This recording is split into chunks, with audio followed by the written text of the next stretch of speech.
Ma'am अगर हजिक लेसे मॉस्कोदनेबको Russia की कैपिटल ने अदो मोगी ट्रेन स्टेशन ने ऐसे यूमदगी लाकपनेबा अदो मोगी ट्रेन सिदा आई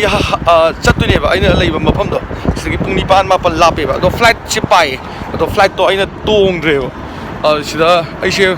टैक्सी दा एयरपोर्ट की लागा डायरेक्ट असिगी ट्रेन स्टेशन अदुम कुमदरबा असिबो थिल्ललगा अदुगा आई इतोमदसुने अदुगा इमानबा मोइदी हयेंग लाकदबा अदुमाय ओइना तौरबा टिकेट अमा ककपुद मानगिद्रबा अदुगा आइना ngasi मैमदा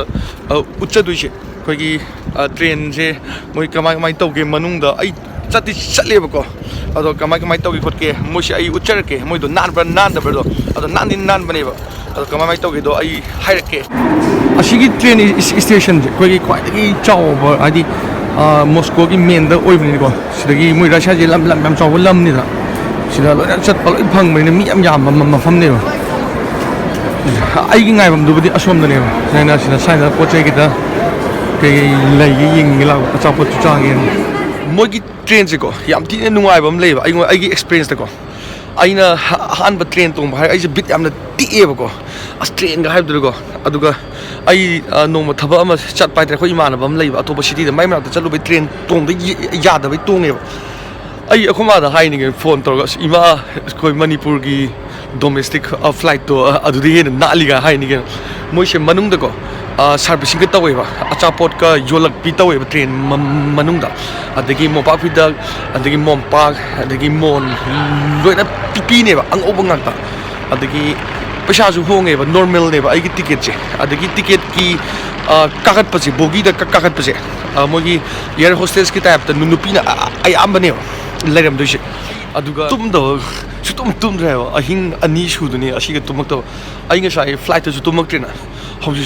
तुमद्रि बा होरेन ट्रेन दा तुममुदने आइना मैम सुम उच्चनिंग बाय तारे मोगी ट्रेन जे सुमायना खोगी ट्रेन गा बिट हनबदो सुन हनदे अदो आइना चतोब टाइम गदि होरेन लोइ ngalनेबा अदो मी सु मैम थोलनी हौजि फाउदी याम मम्मी तो मी पांगनसु लेते दुकान करी क्रा से नाखन लेरिबा से अचापो जो गातनेबा असि जो फजना अमते हांगद्रि होरेन अमुक तौरकी आइना तोंगबे ट्रेन दो सिले आई सी प्लेटफॉर्म नंबर 4 ने असी मैम लेबको सिजे कोई डोमेस्टिक खंतसु नते कोई इंटरनेशनल गिसु ले मोय जर्मनी गुम्बा तो बचत पगी और सिदा पासपोर्ट का टिकट का पिछल लगा कागत मोगी बोगी अममगी मोगी नुपी अमम लाई आई नंबर 14 ने सी नंबर क्या खंदी वाली आई मनिंग द तादर खंदी सी मनिंग द तादो मा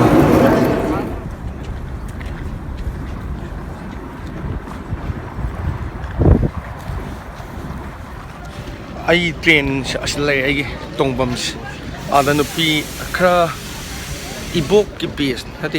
इमा चौबी का कौबया बेस ने मोगी कंडक्टर्स तुम दबे माइ मिसे केम तौरे अदो नुसा खगा सारे आदि अयुक ने होज ngaले तो इंगे वेदर जे फजना मी गजे जैकेट को मलोना ने सि मफम सिदा काखत पासपोर्ट का चेक के टिकट का येंगदोने अदुगा काखत आइगी से मयाई तावन ममतोना आले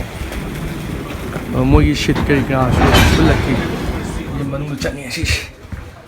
सिदा वाशरूम सिस्टर साइड लाइबंदे अदो मोजी सिदा का द मी मरी ने से लाइबदुस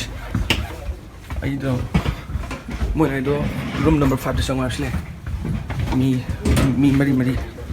असमाइ लई आई से मखा द ओरने सी मथक द मोई से पीस मोबा फिद करी करा लोई पी सिदा 17 से करम ओदिनो चार्ज तो बम से यावरे मोई सी असि फैगो असि थोंग थिंजन बे याबिन होरे सी थोंनाव सापी दुगा मपान सले मोइदी तोरेन तो तुमिन ने लाइना दु वा अमत ngang न दबना मोइ लगे staff sun Ben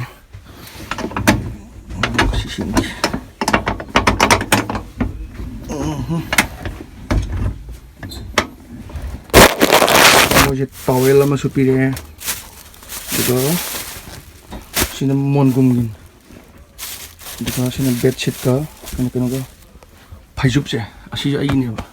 Pajub ki cover ka. Thar kan.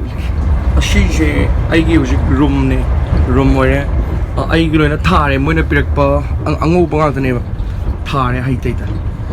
Says aduga mo na chappal am su pipirani aduga train thawba hore. Asi no pa si laktre. Kay gino khangde. Ma ai tom da hanga chatchalani aduga charging point pi du chu tak pa ya den thai aduga asigi aigi jacket si asi hengriya na bu pi bon ado si na phaijuk ne yo ai si je phaijuk manung da happy ne si je ai na sa ba ne mo heater thai ai na du ke no si na to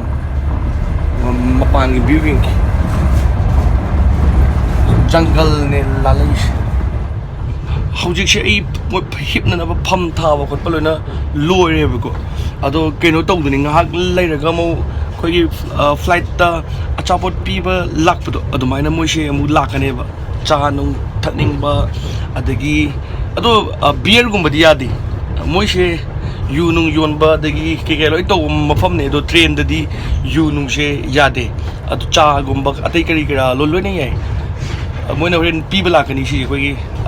changa ko ke problem nei ko kholi ga na ko lullude lakani aduga ayu ngak tumage du tumago mi chiti po ba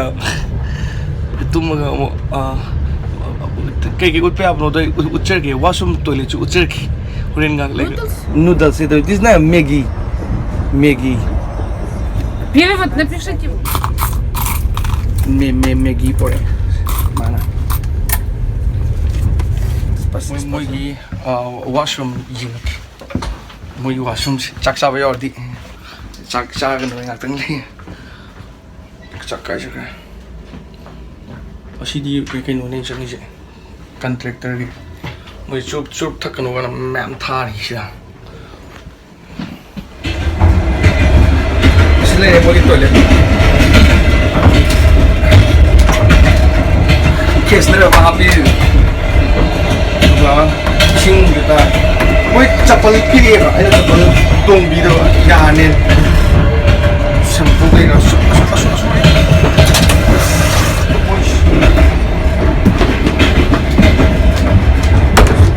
train thok we ne jaga ai kong kwa se mana se khar pat pa hori lage sum hapsan ba sakat pa do ado kai su to tik tik num cha ba yari masuk ti phajaw wale hauji ki kong kwa do Sasile kong kwa je moi ki train mong cha salak kanam le ti mi mang le di kai hoi ngak sang ngang ka ne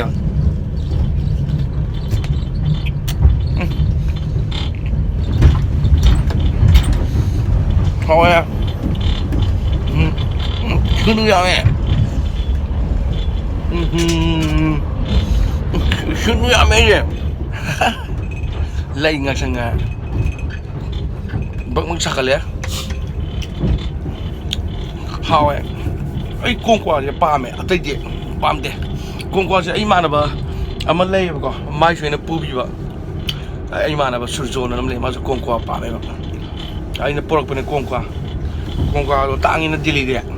ki lei ne do pat le no ai ti cha ba ya ro yo bo cha ro de kwa ja da ka de hai na di kong kwa ti no ai un ga ta me bang sak ba do ji bu di un ta de ko si ma phum se ngasi gi di ai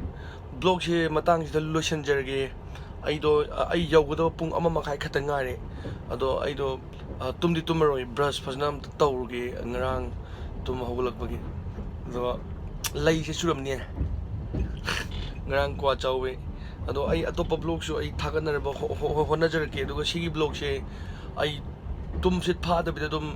ai nam namjaning bu su oiba do phasai phajade khangda bidum mek sing maching do khangda dai namaga dum thagalage na kok da lepkhre ado tharu thagalake ai si blog se ado ai mathang blog da su nuai na ba nage nuai traga su aduga ai am kai su khang hodna tawbodi nate ado ai ari ba subscriber ai thagachari anobo wergana ai brolol mitaina welcome tori ai ming brolol koi anobo sing ai welcome to jeri